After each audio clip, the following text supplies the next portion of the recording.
Good evening, everybody. Welcome to tonight's conversation. I'm deliberately saying it's a conversation. It's something that anything can evolve from it. It's cordial, it's interactive, it's not a debate, nor an engagement. It's a conversation. I'm hoping that everybody who's joined with us tonight is going to take away something and contribute something tonight. When they leave this conversation, they would have enriched us and we would have enriched each other. In conversation with you tonight, I will be facilitating the conversation. My name is Nonhli. I am a social worker by profession. I am a coach. I am a facilitator. And I'm a friend, to add on that. So tonight we are having this conversation, and the person in our focus tonight is Nonhli. Nonhli will introduce herself, and I will be facilitating through asking questions. In the beginning, I'm introducing you to Nonhli. She will tell you more about herself before I can start with other things. Nonhli, you can take the virtual stage. Hello, everybody. As Nonhli has already introduced me, I'm Nonhli, known as Nonhli. My profession, I'm a real estate agent. I'm a friend to Nonhli. I'm a friend to most of you guys that have logged in. So yeah, Nonhli can take over. I think that's how I can introduce myself.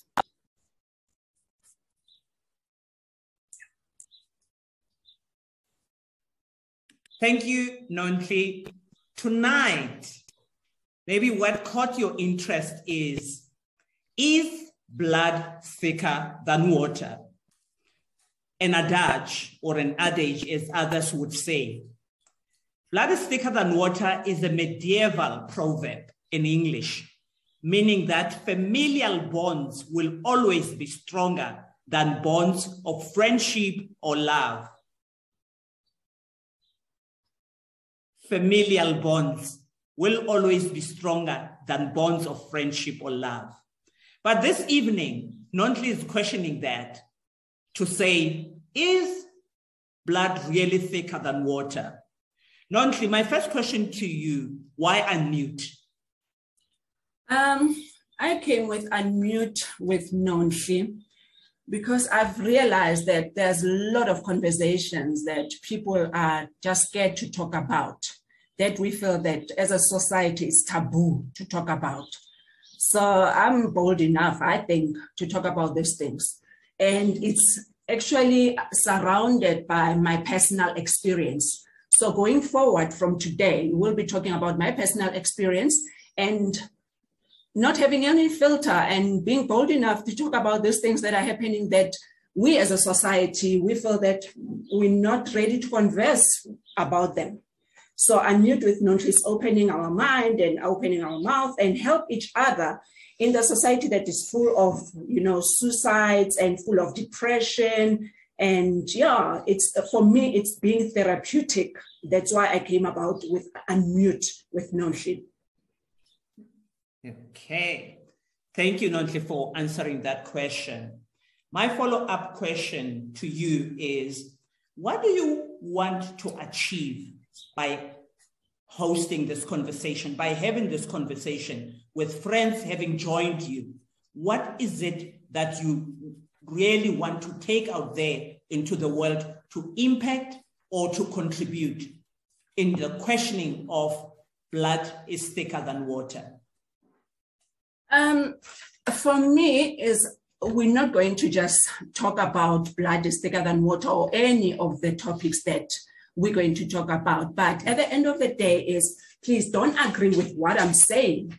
I want us to help each other, that, we can mend maybe the relationships with our families, or we can also create our own families, things that we envisaged or we were longing to have in our families, we can create such. So as I said to you, Nomonde, is to be it's a therapy for me. This stage is to be therapeutic and to help each other.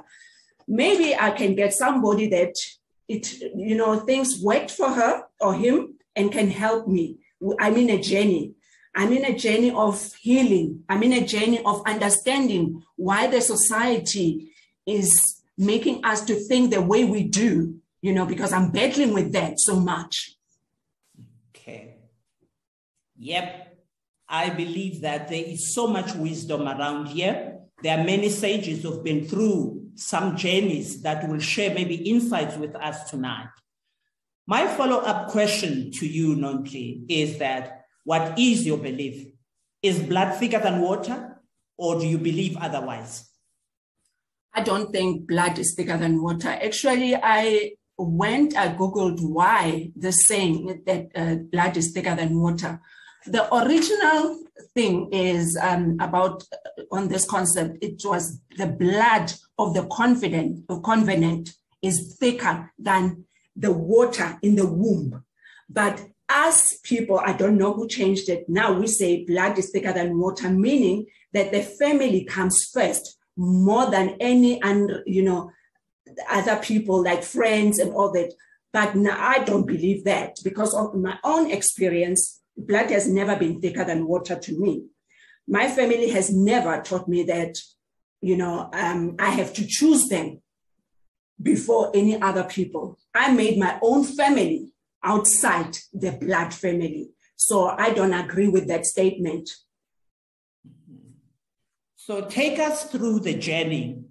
What are the aspects, maybe few if you can cite, that makes you believe that blood is not thicker than water? As I say, my blood family, most of you guys know that I was diagnosed with cancer. I'll just refer to something that just close by. I've never had any support of my blood family. I'm surrounded by friends. And I feel that my family has put me through so many things that are really, really hurtful, that it makes me so difficult to really agree with this thing that blood is thicker than water. I've surrounded myself with friends that have become family to me. So it's very, very difficult to say that really blood is thicker than water. I believe that you can make your own family as you grow up. I'm from a family that really has never made me to believe in that. So unfortunately, yes, I don't believe that blood is thicker than water, and I disagree with it. And there are people that can agree with them because they were brought up in a loving family. They were brought up in a family that the bond is so strong that you cannot even, divide them. But for me, I'll choose my friends anytime, and my kids anytime. I'll choose my friends over the family that I was brought up with. Okay, I hear that. You mentioned support. Before I can take Tiani Sepula's hand that is raised, I would love for people, if there's anyone who agrees with that, maybe you can type in the chat box and say you do agree that blood is not thicker than water. Maybe you can take us through your experiences, or maybe you can cite facts or your observations regarding that blood is not thicker than water. Tiani, I'm giving you an opportunity to say what you want to say. Your hand is raised. Thank you. Can you hear me? Yeah.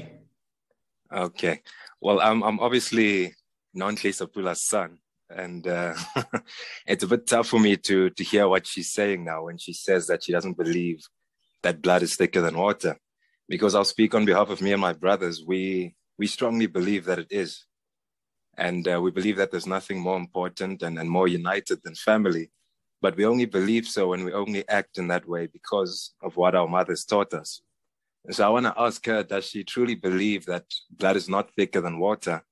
Or is it just because that her family has hurt her in the way that it has, that makes her maybe say that she doesn't believe in it? Because like I say, she's brought us up to believe that without a doubt, blood is thicker than water. So I think it's a truth, and I think she may believe it's a truth. It's just a truth that her family stole away from her. So, Mom, do you actually not believe? Or is it just something that you never got to experience, even though it is true and it should be so? Yeah. That's it. Yeah. I think at the back of my mind, I want to believe that it's not true. So, because of how I was brought up. I'm 51 years old, and I've never really experienced a family bond. And that is why maybe I took the conscious decision that what I envied, what I wished to have when I was growing up, let me do it to my kids. And going forward, maybe I'll start believing that blood is thicker than water in the way I've raised you guys. But, with my experience, so it just becomes so difficult. And I know I've brought up you guys so much that anybody mustn't come between you. Even if I'm confident that I did a good job in that. If I die today, I know no one will come between you. And I wanted to ask you, do you believe, you say you believe that blood is thicker than water. So now going forward, let's say you get married, so, and now your brothers, are you still going to have that bond with them, or are you going to choose your other family that you will be creating or that you're going forward with? Hold it a bit there. We will give that question to Tseho. Let me just unpack one thing that you are saying. You were not raised to believe that blood is thicker than water. The bonds were not as strong and as beautiful as you had wanted them. You are saying family is not what you looked at and really thought that it was a supportive family because you spoke support. But how did you come up with wanting to raise children that believe that blood is thicker than water when at the back of your mind, in fact, what you are attesting to is that it is not? How did it come about that you really raised children that are united, that believe that blood is thicker than water, and providing them with the support and the love that you say you have provided them with? And where did you get that? Love, I think, is a decision, guys. Love, I think it's a decision. I believe that love is a decision. As much as I don't believe that blood is thicker than water, maybe I practice things that I envied that could have happened to me, to my kids. And I wish I could have that love that my kids, that I'm giving to my kids. So I might be contradicting myself that, blood is thicker, it's not thicker than water. And that statement is really, really, guys, based on how I was brought up. It never meant anything to me. But as I said to you guys, it makes me so emotional that, when you give birth to a child, especially a woman, there's this umbilical cord that connects you. And there's that cord, it makes you to be connected with your kids, whether they far, sometimes in Sotho or in Tsonga, I'll say, or when something happens to your child, you've got that feeling that something is just not right with my child, and you phone the child. But I've never experienced that. Maybe observing also my friends, how they've got the bond with their families and all that. I envied it. And that is why I made sure that I fell pregnant actually at varsity. And for that reason, because I wanted to have the bond with my son or my daughter. And that's the reason why I fell pregnant when I was doing my honors at varsity, just for that bond that I was longing to have. Okay. So you are saying to me the kind of love that you demonstrate and you are giving to your children, the bond that you have created in your own family, your children, your boys, is from the observation that you looked at some people whom you thought or assumed that this is the kind of bond that you would have. Let's give Tshego the opportunity to answer your question. You asked that when he gets married, will he stick with the partner and the family that they create and create that bond, or will it extend to you? Tshego, I'm giving you an opportunity, and I want to come back to a comment on the chat and a follow-up question. Okay. This is a tricky one. I feel like my mother is leading me down a very dangerous path. She said, would I still be loyal to them or to this other family? So I believe the word other is incorrect. It's not a other family. It would be an extension of what we already have. But I also very much subscribe to a biblical sense of things. And if I were to marry someone, it would mean that I'm taking on a great big responsibility. And not only would I be responsible for this wife of mine, but also for kids, should we have them.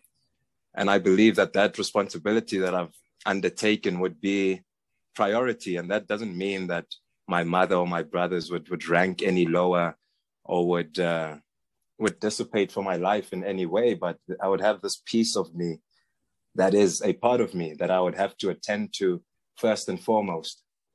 And so my wife would be, sorry to say, number one, because she's me now. And so would my kids be. But that says nothing to you or to my brothers. It doesn't remove any part of that love, but it's very important. And you've raised men, and I think it's a testament to how you've raised us that I feel very passionate about standing up for and protecting my future family, my future wife, above everything. Yeah. Okay. Thank you, Tshego. I see there's a comment from Disebo, and she says that blood is not always thicker than water. And because, like Nonhli is saying, one can have a different experience with how they were brought up and how they built their own nuclear family. And Pindile says, she guesses it depends on the environment one was brought up, and believe that blood is thicker than water to some degree. To some degree, they say it is, and sometimes it is, sometimes it's not. And it brings into perspective the idea that how you were brought up influences how you lead your life. But it's different with you, Nonhli. You were brought up. It is totally different. Yes. Yeah, I was brought up very differently. And I always said to my kids, sometimes we blame how we were brought up. But I always believe that we've got a choice. We always got a choice. We know what's good, what's bad. So I made a conscious decision that I will definitely not going to bring up my kids the way I was brought up. I always said to them, what I hated at home, I'll try my level best not to repeat it. Because I know how it hurts to be rejected, how it hurts not to feel loved, and how it hurts also to monetize love. That's another thing that I don't understand. As parents, people, you can just raise your hands if you want to contribute to this conversation. That why do we feel that money is a measure of love or money? Why do we want to make our kids to feel they are loved by things that we are giving them? I was brought up like that, and I refuse. There are people that are really, I don't want to say poor, who are underprivileged, but they are so happy. When you see them together, you envy them. And there are people that are so rich, but there's squabbles, there's no love. And it's how I was brought up. And I don't want to say I lacked anything. I was never lacking. But people think we were happy. I'll talk about myself. I wasn't happy. I wasn't happy until, when you go home and you feel like, yeah, now I'm going to jail. Now I'm going to be hit. Now, you don't feel that love. And as I say, I took a conscious decision, as we all have the choices. Doesn't matter how we were brought up. I'll always say we've got a choice to make right of things that we hated at home or in our upbringing. So I made a choice that definitely You know, I'm going to love my kids. I want my kids, when I come home, they feel that love. They longing to see me. And, you know, and I did exactly that. I still remember before I had 2 other boys, even when, they were there. Seho used to be so angry when I go because they wanted me to be always at home. It's how they felt my love. They felt that our mother is here. He will become jealous when I say I'm going somewhere. So I'm saying that, you know what? It's our choice. Whether you brought up in an abusive family or whatever, you still have a choice to make it right and to make your kids feel loved. Because if some, you know, the way I was brought up, it can make people to go and seek love somehow. I could have easily went and seek love from sugar daddies. I could easily went and abused alcohol. I could go drugs, something to just console me and to make me cope. But I chose not. I chose that I'm going to have a family and start my own family that I'm going to love and teach them what is love. And I'm still saying that love is a conscious thing and love is a decision. Okay. So TD says that sometimes we act subconsciously on things that we had wished we had.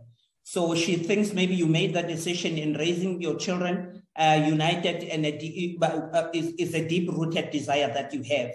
And therefore says he believes that blood is thicker than water, and what makes this perceived differently are choices that people make. Yeah, I hear that. And I want to give anyone an opportunity maybe to ask questions. But while they are thinking of questions that they want to pose towards you, Nonhli, I want to give you, Koli, an opportunity. Do you believe that blood is thicker than water, or do you believe otherwise?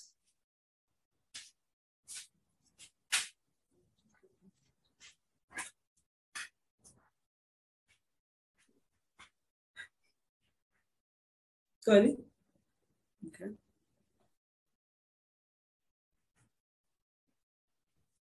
Did Koli get my question? I think he is on the Koli. Where's Koli's?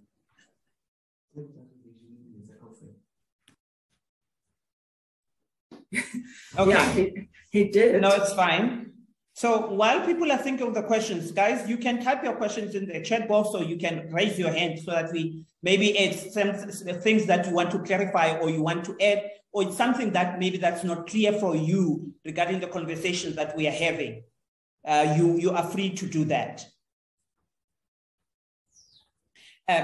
While maybe people are thinking of questions, my follow-up question is that, you know, you are saying we make a decision to offer love. We make a decision to raise our children differently. We make a choice to live a different life from what we have been raised on. What I want to ask is that with the choices that we make, or the choice that you made, without the support that you were yearning, without the things maybe that you were yearning from your family, then how did you manage to build that without the support from your blood family? I don't even know how I did it, but it was not an easy journey.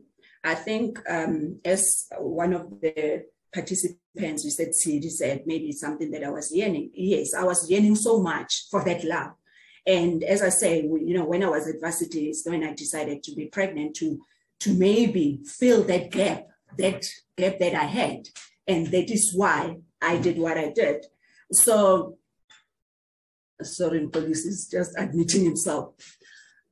So yeah, I was yearning so much to be loved. You know, guys, you don't know how painful it is to yearn a motherly love.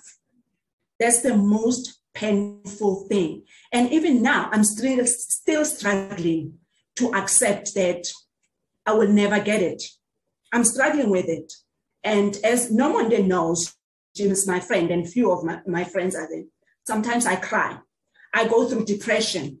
Sometimes I think of being suicidal.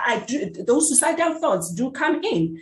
And what helps me is I talk to my friends. I go for counseling, and I try to nurture my kids. I think I'm maybe not overcompensating. I just try and do things that I wanted to be done to me, to my kids. So yeah, I'm still yearning. I think that is why they like saying that you will never grow old for your mother. I'm still yearning for the motherly love. Let me tell you the truth. I'm still yearning so much. Sometimes you joke with me and make fun of me, I still yearn that motherly love. Sometimes you just feel like you just want to sit on your mother's lap or just on her chest and just tell her your problems. Just to hear her saying, it's going to be okay. I don't have that. And it's where, sometimes when people on social media show their mothers on Mother's Day, you feel like, I wish I could have that. I don't have. That's unfortunate part. I don't know. You ask yourself, why did God do this? But I don't know. He's got the answer. I don't know why it's like that. Okay. Thank you for sharing. Let's give Policy. I can see that your hand is raised. You have an opportunity to share. Thank you. I think it's interesting, maybe because I'm young, I have a certain naivety to it, but since I haven't been in so much outside relationships other than my family, it's a bit hard for me to see why I'd not put my family first, in a sense, because of the way our mother has raised us. It's been very we're the only people that have each other's backs through and through. So to me, there's it's always going to be that way. Even if I get a wife or anything like that, I think my mother and my brothers will always be the ones that I'll go to first.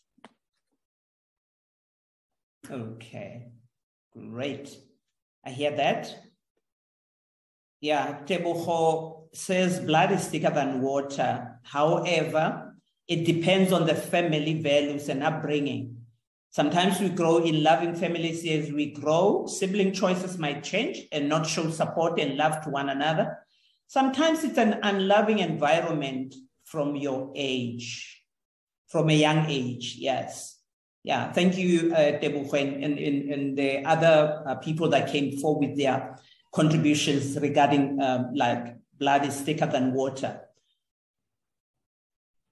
I am picking up a lot of the environment part of it, that the environment that you grow up in contributes to you maybe perceiving that blood is thicker than water or not. But it's amazing that the comment also, weakens the other part and says, sometimes you come out differently from what you have been raised on. So I'm taking those points. So have you explored any avenues, Nonhli? When you say explored any avenues on what? On healing or you know what? The unfortunate part is we were brought up in a way that even if there's a family problem, there's no aunt you can go to and say, this is happening. There's no mother figure or somebody elderly that you can run to. So I was always surrounded with friends. I can always speak to my friends. I don't have any aunt that I can go and speak to. So I think that's making it hard for me, and that's making me still at my age yearning to have the motherly love. So what I do, I'm going for counseling. I'm trying to accept things that I cannot change. And remember, in any relationship, it's a two-way thing. I can love you, but if the love is not coming back to me, there's nothing I can do. I cannot force anybody to love me. And I'm at the stage now that I understand that it's okay not to be liked. It's okay not to be loved. It's okay if a person, maybe because of the issues they had in their upbringing, had impacted in my upbringing as a child. But I refuse to take it over to my kids.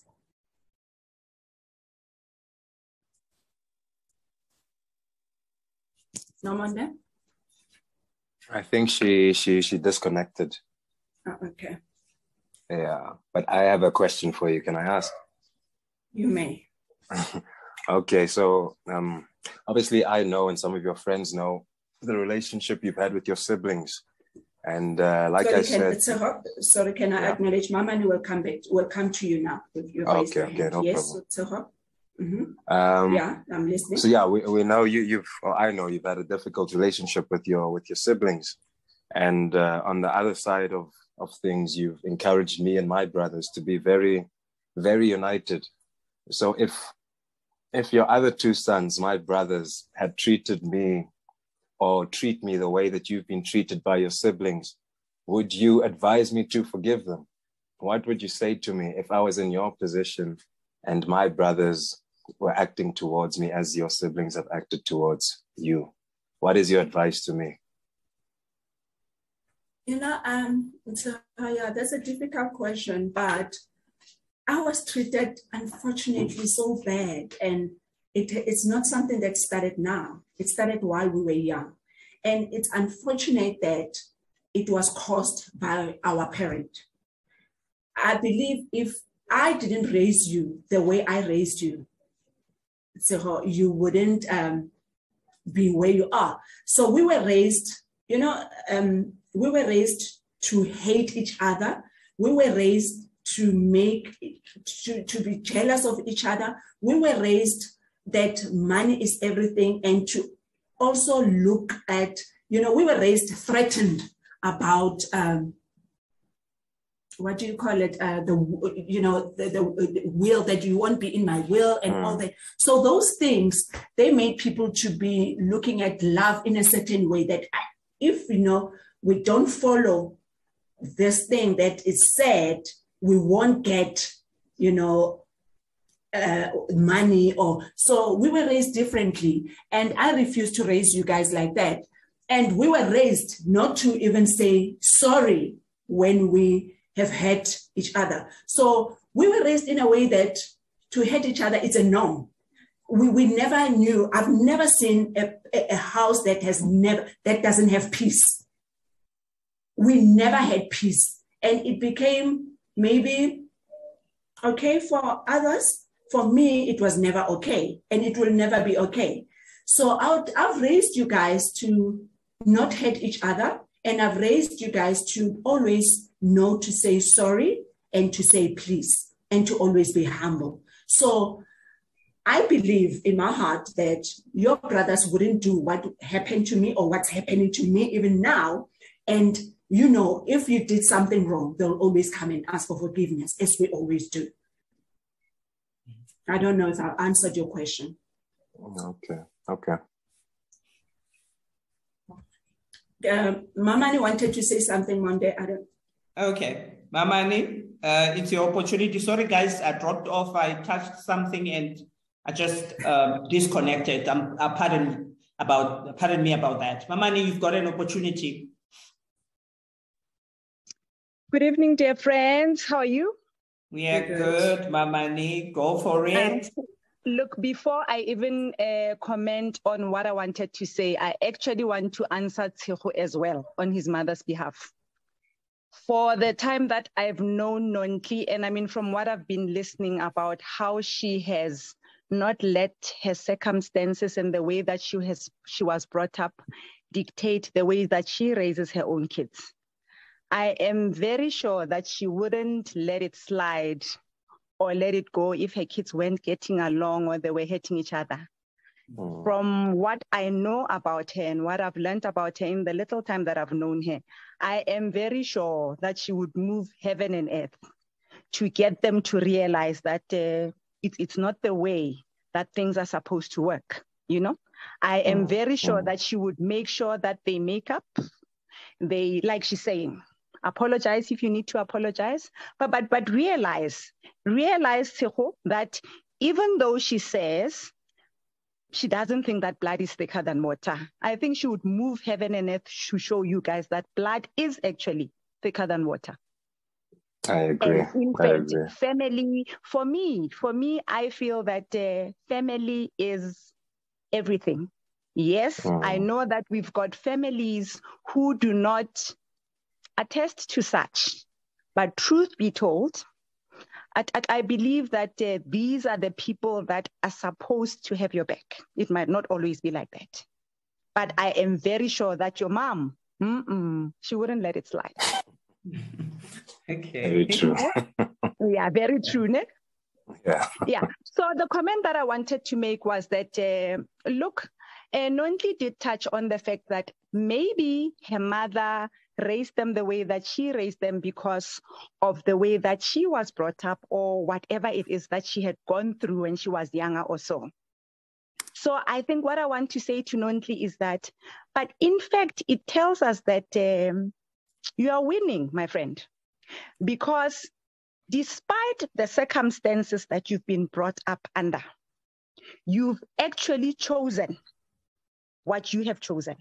You've chosen that you're going to teach your kids that love is a choice and blood is definitely thicker than water, Nonhli.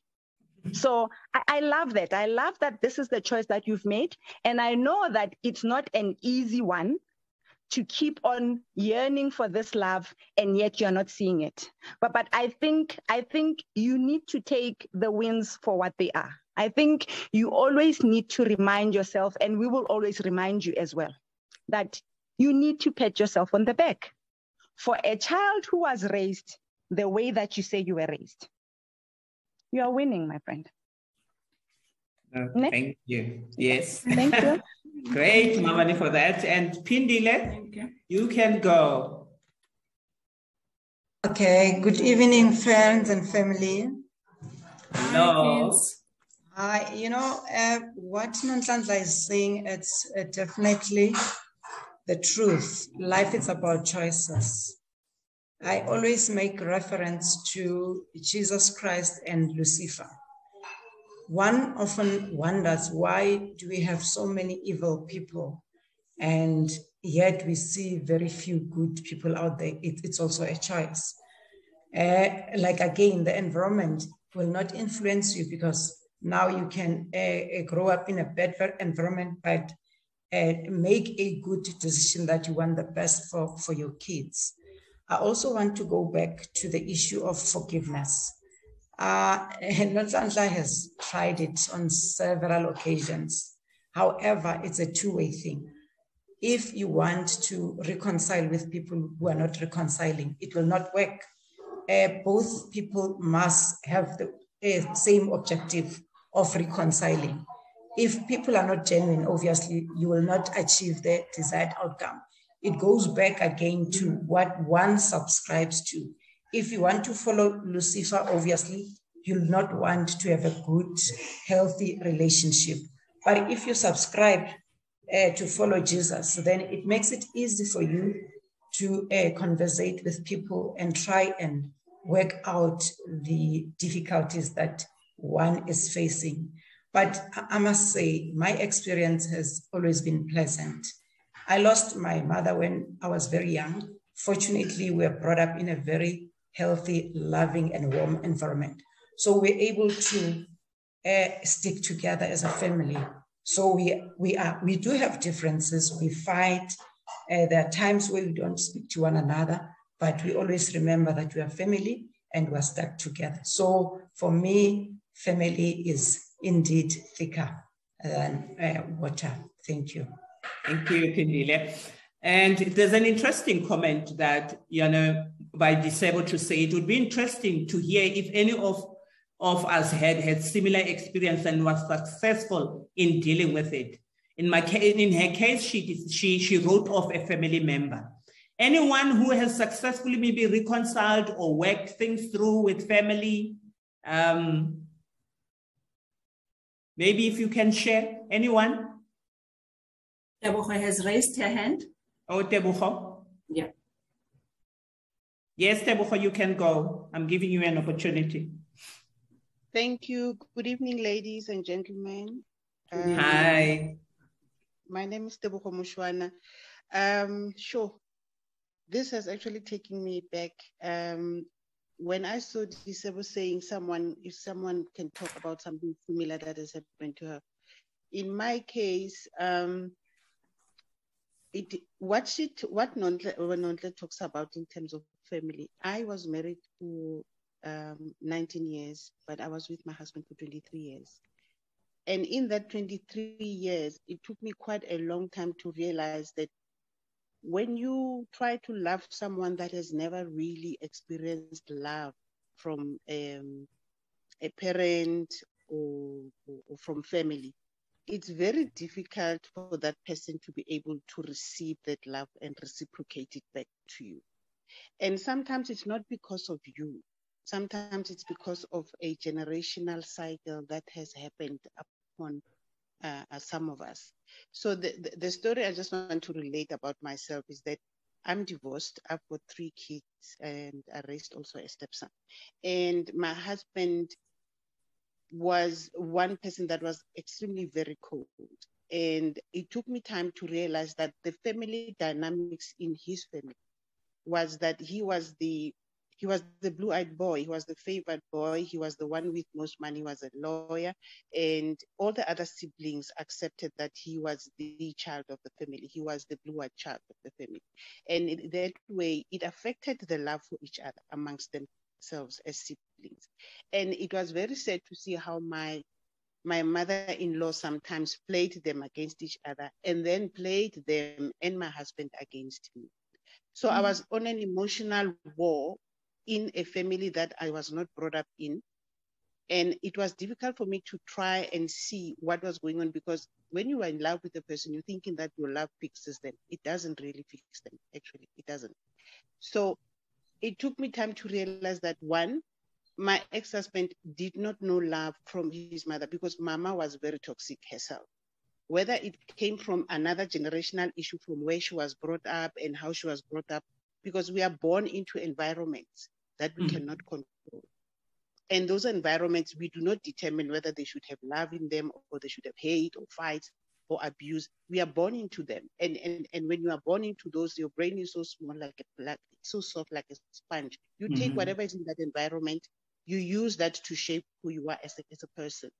So I got to realize that because he was so nurtured by his mom and taught to know that the life revolves around him, he became and developed such a very bad narcissistic character to a point where he could not pass on any love to his kids.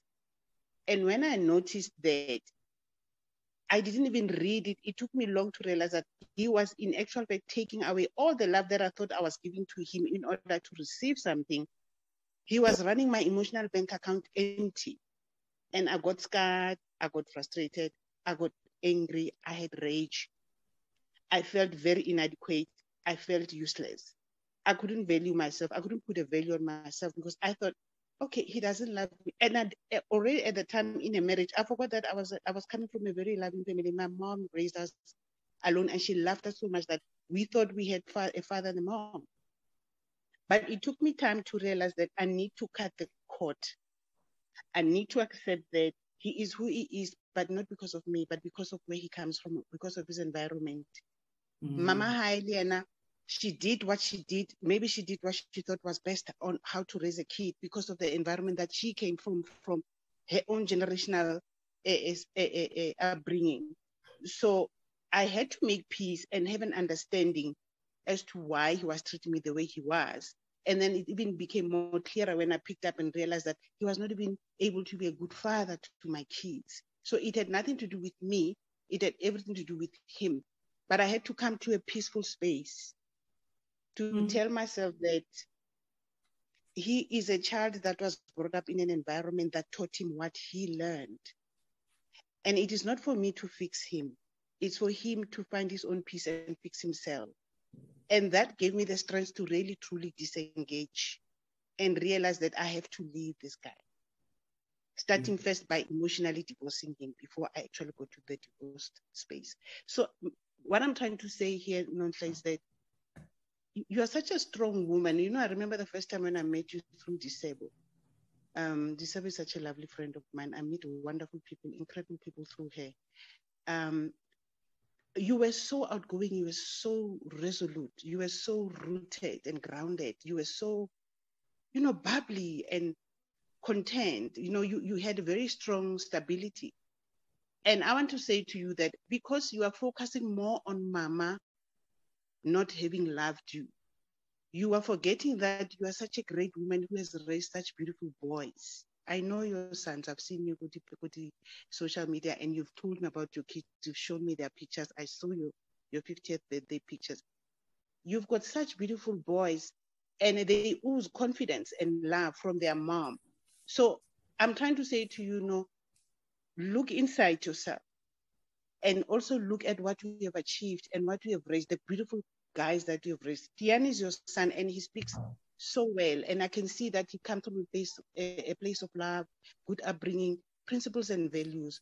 So turn that around to yourself to say, I may have been abused. I may have felt like Mama Handrata, but it had to do with Mama, where she also came from as a child. We don't know why Mama was the way she was. So when I try and find peace in the fact that you did the best you could, maybe to make peace with Mama or your siblings, and it's not working out, you may choose to cut the cord or don't cut the cord, let them be, but start working on your spiritual awakening and your spiritual health. And you've got to find your own inner peace. And, take joy from the fact that you are still alive, you have survived cancer, you are so incredible and good at what you do in terms of business, and you have wonderful sons and great friends around you whom you now are considering as family. I'm sorry I'm going lolo, but this is my point. No, it's fine. I see. Yes. Yes, it's also my son. He raised his hand. It's my last one. He's 14 years old. He's the one who was speaking earlier. Okay. Can I just say something to Tebogo? Okay. Tebogo, thank you so much. And I still remember our crazy trip to Bushbuck Ridge when I first met you. But, I think, as I always say to Nomonde, I'm struggling because maybe it's my mother. If it was a husband, if it was a friend, it's easy to just cut.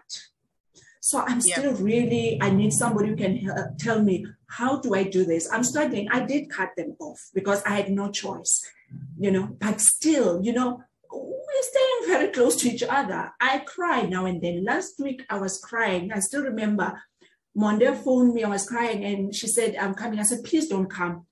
30 minutes later, Monday is here. So, I'm in constant counseling, I'm battling, guys, to accept and to move on. And it's what I know for sure that I need that.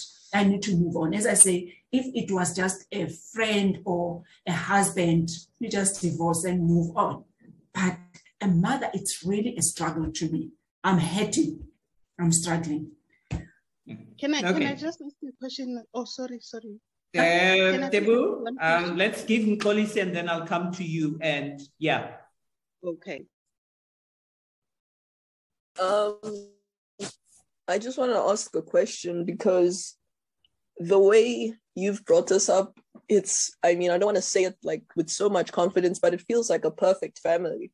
Because like every day I wake up so excited to just like see you guys and stuff like that. And when I go to school, it's so like pleasant knowing I can go back to a home that's so accepting and so loving of me.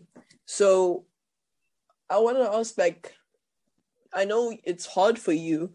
It's been very hard for you to deal with it, but you are doing it. Many people wouldn't even be able to cope maybe a year with this family that you were dealt growing up, but you've done it for 50. So I want to ask for like people who could be going through this situation or might go through this situation in the future. How do you, like, day to day, what gets you through? Thanks, Tom. Do you want to respond before I go to Tebogo, back to Tebogo? Thank you, Toli. And I don't know how I do it. And I think you guys also are the ones that are giving me strength, because I know that you are my #1 supporters. I know that, you know, you'll do anything for me. You've proven that. When I go for my cancer checkups, Tseho is always there with me, you know, so, and I'm surrounded by good friends. So I think that's my coping mechanism, and that is why I'm looking forward to the following day. But it's not easy, days are not the same. Because you went through this, maybe you can tell me, how do I do this? Okay. Before Tebogo can come to that, Tebogo, your first comment, was it related to what Nonhli is asking you now, or was it something different? Yes, I wanted to ask her if she's had the time to sit and really have a frank discussion with her mom about this. She doesn't give us a chance. She doesn't give me a chance. I think next week we'll talk about narcissists. Then you would understand where I'm coming from. So it's a person that you cannot even talk to. You can't confront her. When you confront her, it's taboo. When you confront her, it's where now it's like you're against her. You don't have your own opinion. So what she says, it goes. So I tried. Unfortunately, she's not the person that you can talk to. You know, Nonhli, during my counseling before I got divorced, we went to counseling day 1 with my ex-husband. And at the end of that session, our therapist said to me, your husband is not coming back here. And I was quite shocked. Why would she say that after an hour of discussing our first, in our first session? And I was wondering what she meant by that, but I never took it seriously. So eventually, then indeed, we went for the second session, third session. And indeed, Graham never came for all the 12 sessions. He came for the first one only. But on my journey, as I was going to therapy, I got to realize that, unfortunately, my ex-husband is a classic narcissist. He's a narcissist.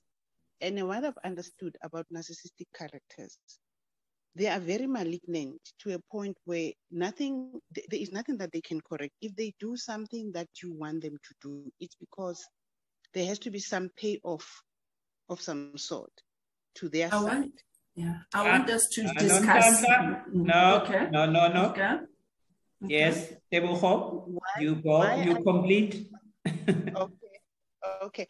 Why I said that is his character and his behavior pattern with me.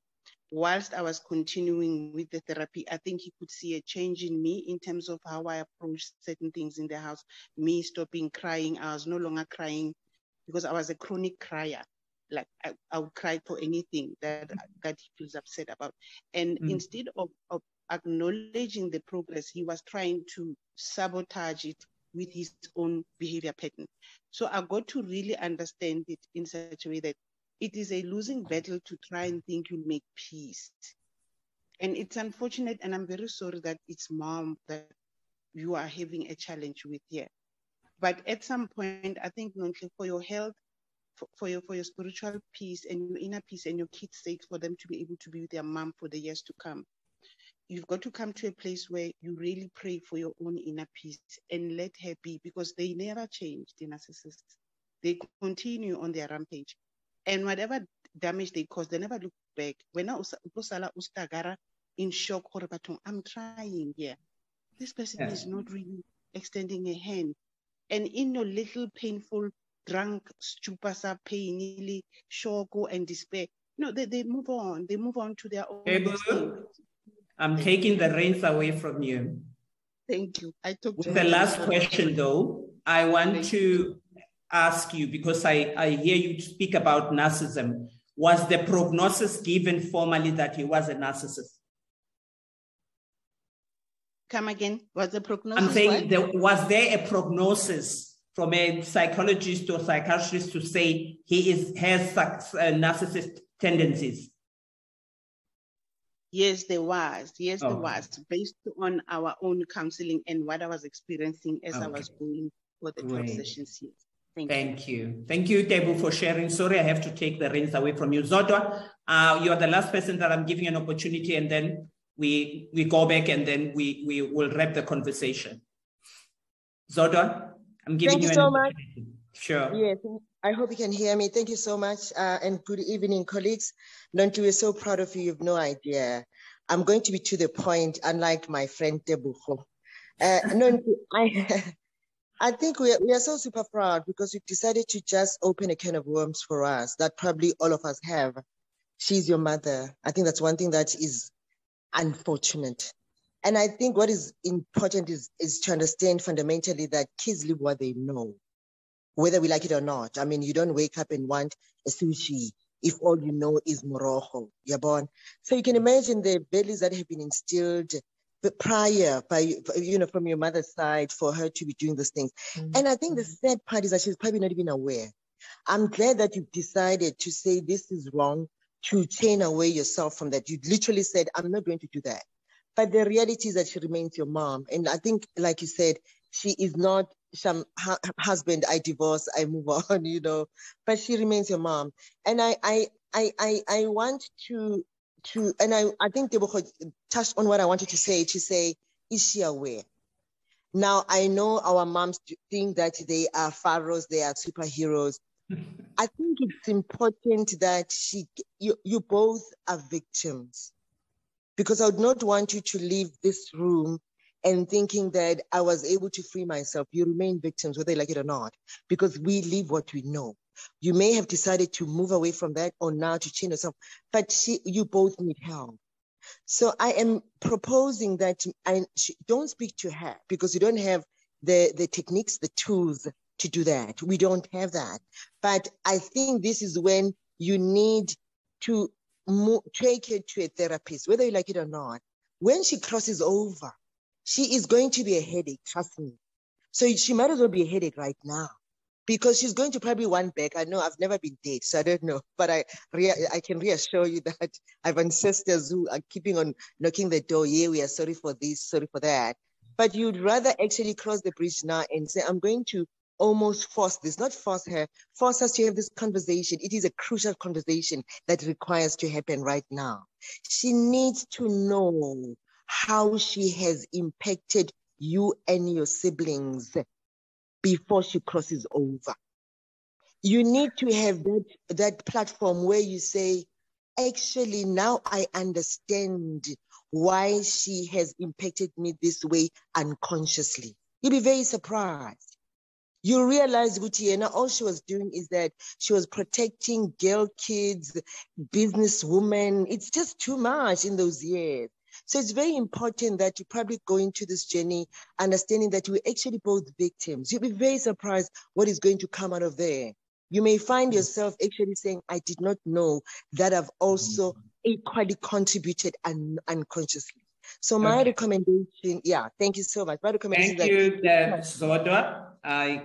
You've touched on things that we had spoken in private about. Nonhli, I'm giving you the last shot, and then we summarize and we close. I want to just answer Zodwa. Zodwa, it's not as easy as you think it is. And what I think you're talking about generally, mine is a unique case. Mine is a special case. We're not in talking terms as I am now. And it's one person that you cannot confront. And as I say, as much as I would love to confront her and tell, she knows exactly what she's doing. But unfortunately, there's nothing I can do. For me, I just need to heal from this, and my kids to heal from also this. I just need people. You can contact me and tell me if you had or your friends had similar situation and how did they do it, because I'm really struggling. I'm in a journey, and I don't want to say, as I said, sometimes you get suicidal thoughts. I'm yearning to heal. I'm in a journey to heal. I'm still on my process of cancer. I haven't done my operation yet. I'm in treatment. And by the way, my cancer was never caused by, it's not because of my family history or whatever. It was caused by stress and from my family. So guys, thank you for attending. Next week, let's talk about narcissist, same time. And thank you, Nomonde. Yeah, we can carry on over by maybe chatting on Facebook or whatever, but thank you everyone, really, thank you. Yeah, ladies, thank you so much and for your contributions. Zodwa and Tebogo, you touched on very important things that we spoke about, that what are other avenues that people can explore that we are not exposed to. They may not be traditional, they may not be mainstream. So I always believe that there is some ways that are out there that we don't know that can contribute towards people's healing or reconciliation, or even, closing a certain chapter that it may not be neat, but can be closed. The one thing that I'm saying is that healing is a journey and you will rise and fall while you are doing it. And the third thing is that make your recommendation, guys. Open your eyes and ears wherever you are. You know other modalities and other people that can help, that have been helped by certain things, that could take people on a journey to, redeeming themselves from the situations that they've been exposed to. So thank you so much for your interaction, your contribution, your insights. I knew that you would really come and be such good sports. Thank you and goodbye. Thank you.